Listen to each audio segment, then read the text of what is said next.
sesuai dengan bab hadis ini menunjukkan keutamaan tawakal kepada Allah yang Maha Perkasa dan Maha Mulia. Ya, sesungguhnya berlindung kepada Allah, tawakal kepada Allah merupakan benteng yang kokoh. Ya, itulah yang menjadi benteng kokoh yang akan memelihara setiap muslim itu dari tipu daya syaitan. Ya. Itu yang akan menjaga kita.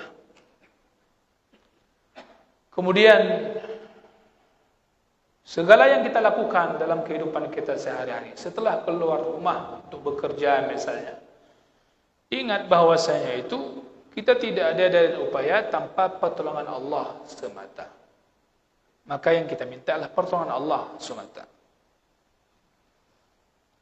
Kemudian di hadis ini juga kita memberikan sebuah pemahaman penting untuk kita yakini bahwasanya syaitan itu dia lemah. Syaitan tidak mampu dia untuk menggoda orang yang telah diberikan petunjuk oleh Allah Subhanahu wa taala. Orang yang telah ditanamkan kecintaan kepada keimanan.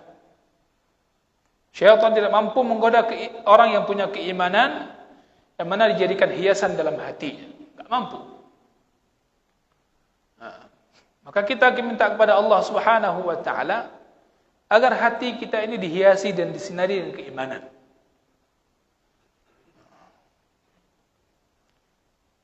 Pemeliharaan dan penjagaan yang diberikan oleh Allah Subhanahu wa taala ini dalam segala urusannya ini adalah diberikan kepada orang beriman agar dia terhindar pada gangguan syaitan. Hadirin yang saya muliakan, jadi ada kalimat syaitan mengatakan apa? Syaitan mengatakan li syaitanin akhar, pada syaitan lainnya, kaifa laka bi rajulin qad hudiya wa kufiya wa wuqiya. Bahwasanya syaitan itu saling tolong menolong sebenarnya. Dan syaitan itu mereka saling memberitahu. Syaitan dia punya saling komunikasi sesama syaitan. Ya, mereka tolong menolong untuk menyesatkan umat manusia. Syaitan yang enggak nampak maupun syaitan yang nampak. Syaitan wujud manusia atau syaitan dalam bentuk makhluk yang tidak terlihat oleh mata kita. Ya, tolong menolong ya. Untuk menyesatkan manusia. Maka di sini menjadi motivasi untuk kita berdakwah, motivasi untuk kita beramal. Kalau syaitan aja kerjasama untuk melakukan proyek menyesatkan manusia, maka seharusnya kita sudah sepantasnya lebih bekerjasama, karena itu perintah Allah dalam menjalankan dakwah agama Allah Subhanahu wa taala. Dalam mengingatkan orang untuk tidak digoda oleh syaitan, tersesat daripada jalan kebenaran. Maka hadirin saya muliakan, disunnahkan membaca doa seperti doa tadi setiap kali keluar rumah agar mendapatkan kebaikan di dalam perjalanan hidup kita. Yang pertama, kebaikan apa yang kita dapatkan? Keberkahan apa? Yang pertama sudah pasti kebaikan dan keberkahan mengikuti sunnah Rasulullah sallallahu alaihi wasallam. Pada sunnah Rasulullah sallallahu alaihi wasallam sudah pasti di situ adalah keberkahan. Sudah pasti di situ adalah kebaikan-kebaikan. Ya. Maka barang siapa mengikuti sunnah Rasulullah sallallahu alaihi wasallam, maka dipastikan dia akan mendapatkan petunjuk. Allah Subhanahu wa taala akan membimbing orang tersebut. Dan itulah sumber kebahagiaan hidup. Hadirin yang saya muliakan, kita melangkah ke hadis berikutnya. Hadis berikutnya adalah penutup daripada bab ini, yaitu hadis dari Anas radhiyallahu anhu. Qala al-muallif rahimahullahu ta'ala wa an Anas radhiyallahu anhu qala kana akhawani ala ahdi Nabi sallallahu alaihi wasallam. Ini bicara bab yakin. Wa kana ahaduhuma ya'ti an-nabiy sallallahu alaihi wasallam. Kana akhawani ala ahdi an-nabiy sallallahu alaihi wasallam wa kana ahaduhuma ya'ti an-nabiy sallallahu alaihi wasallam. Wal akharu yahtarif. فشكى المحترف أخاه للنبي صلى الله عليه وسلم فقال لعلك ترزق به. Hadis riwayat Tirmidzi dengan sanad yang sahih berdasarkan syarat sahih Muslim. Berdasarkan syarat Muslim. Ini sahabat Anas radhiyallahu anhu beliau menceritakan kepada kita dulu pada zaman Nabi sallallahu alaihi wasallam. Pada zaman Nabi sallallahu alaihi wasallam ada dua orang bersaudara. Salah seorang di antaranya dia suka mendatangi Nabi sallallahu alaihi wasallam. Sedangkan satu lagi giat berusaha, bekerja. Maka kemudian orang yang giat berusaha itu dia mengadukan saudaranya kepada Nabi sallallahu alaihi wasallam. Maka beliau bersabda, Rasulullah sallallahu alaihi wasallam mengatakan kepada saudaranya ini yang mengadu ini, yang dia giat bekerja berusaha. Kata Rasulullah kepada dia, barangkali bahkan mudah-mudahan kamu ini akan diberikan rezeki karena saudaramu itu. Ya. Kamu diberikan rezeki karena saudaramu itu. Hadis riwayat Tirmidzi dengan sanad yang sahih menurut syarat Muslim. Hadirin yang saya muliakan, ini dua bersaudara ini hidup di masa Rasulullah sallallahu alaihi wasallam. Yang satu dia sering menyertai Rasulullah sallallahu alaihi wasallam. Untuk apa? Untuk mencari ilmu. Ya, dia kalau minta kepada Rasulullah mintanya ilmu dari beliau. Belajar hukum-hukum agama, belajar urusan-urusan agama. Ya. Sedangkan saudaranya satu lagi itu orangnya bekerja setiap hari, mencari nafkah.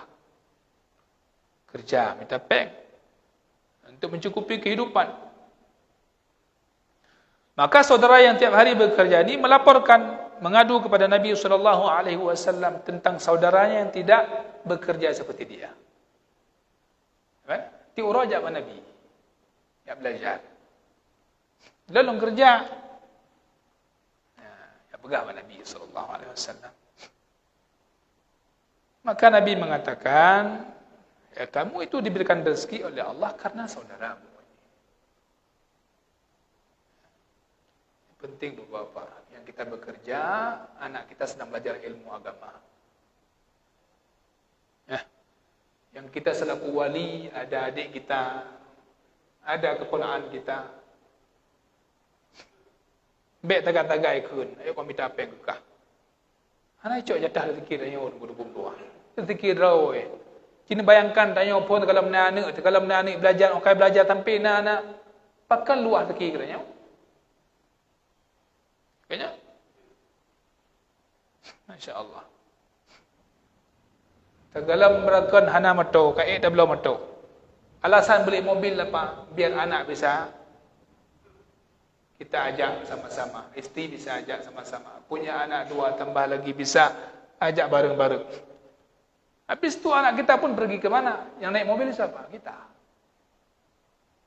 Allah berikan rezeki. Tidak pernah anak itu mengambil jatah rezeki kita. Masing-masing ada jatahnya. Itu terjadi di masa Rasulullah sallallahu alaihi wasallam. Sehingga Rasulullah katakan, agar kita yakin betul kamu diberikan rezeki ini dengan sebab saudaramu ini. Maka disebutkan di sini adalah talabul ilmi, ya, menuntut ilmu syariat. Ya, ilmu yang bermanfaat. Ya, ilmu dengan itu kita kenal Allah Subhanahu wa taala, kita tahu cara ibadah, mengenal Rasulullah sallallahu alaihi wasallam. Ilmu yang bukan hanya menyelamatkan dan menguntungkan kita di dunia, bahkan memberikan keberuntungan kita di akhirat. Dan memberikan jaminan, memberikan bantuan ya kepada orang yang mencari ilmu syariat, merupakan sebab diluaskannya rezeki oleh Allah bagi seseorang.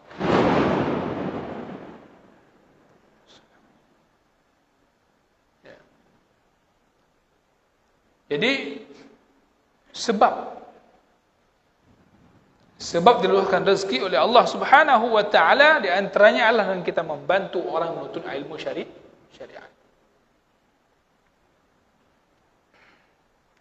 Maka barang siapa yang berusaha bekerja dia dan memberikan tanggungan kepada orang yang mencari ilmu, maka semoga Allah Subhanahu wa taala pun akan memberikan balasan kepada orang tersebut dengan diberikan jaminan rezeki kepada dia dan diluaskan rezeki baginya. Wa yuwassa'u 'alaihi fi rizqihi.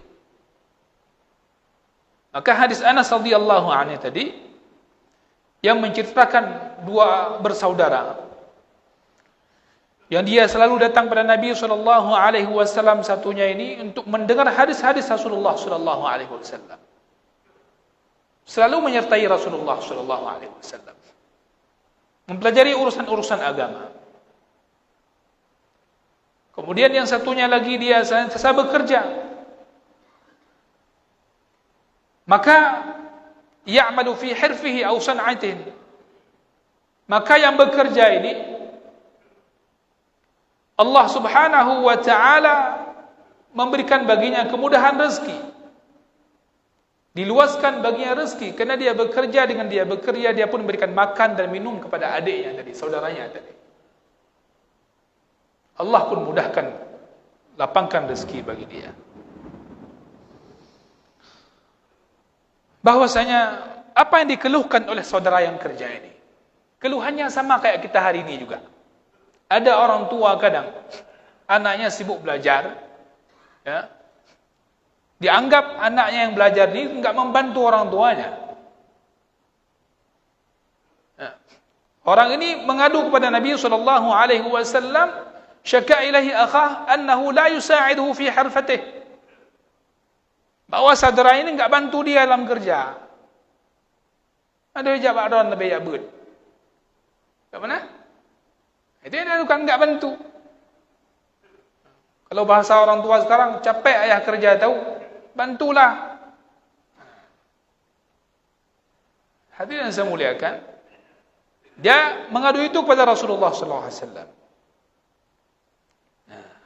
Maka di sinilah Nabi sallallahu alaihi wasallam memberikan keyakinan kepada saudara yang mengadu ini, la'alla Allah ja'alahu sababan fi ayyarzuqak. Ya, Allah Subhanahu wa taala menjadikan saudaramu ini sebab rezeki bagimu, karena engkau telah menanggung kebutuhan hidupnya, makan dan minumnya. Inilah sebab, jadi menjadi sebab rezeki bagimu. Maka jangan pernah kamu mengungkit-ungkit itu. Jangan pernah ungkit-ungkit. Aku udah kerja kasih untuk kamu, kamu enggak pernah. Jangan pernah ungkit-ungkit atas usaha yang kamu lakukan itu. Hadirin yang saya muliakan, namun catatan penting, hadis ini bukan berarti menunjukkan kita mengajak untuk bermalas-malasan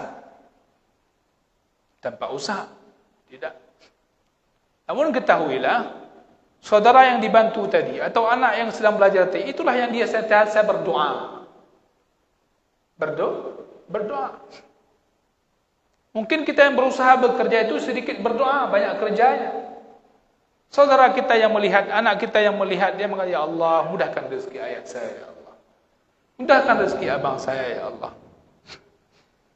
Subhanallah. Ya.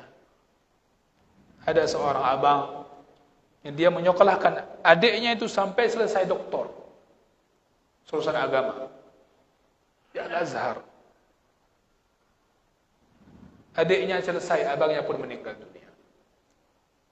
Adiknya ini berdakwah ke mana-mana. Bukankah abangnya mendapatkan bagian pahala? Ya. Mendapatkan bagian pahala, kebaikannya luar biasa. Ya. Hadirin yang saya muliakan. Maka la ya'ni hadha ad-da'wa ila at-takasul wal khumul wat tawakul.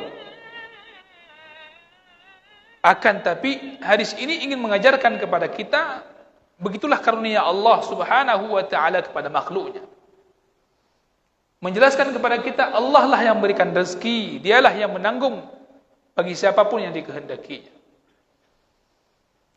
Maka jangan pernah orang kaya itu mengungkit pemberian yang pernah diberikan kepada orang fakir. Orang yang selama ini menanggung tanggungan hidup orang di bawah tanggungannya, jangan pula dia mengungkit hal tersebut. Ya. Maka dalam hal inilah banyak nas yang menyebutkan anjuran untuk bekerja, ya, berusaha, sekaligus menjaga hak-hak Allah Subhanahu wa taala dan ketaatan, menjaga jiwa kita daripada hal-hal yang tidak baik dengan tidak meminta-minta kepada orang. Hadirin yang saya muliakan, maka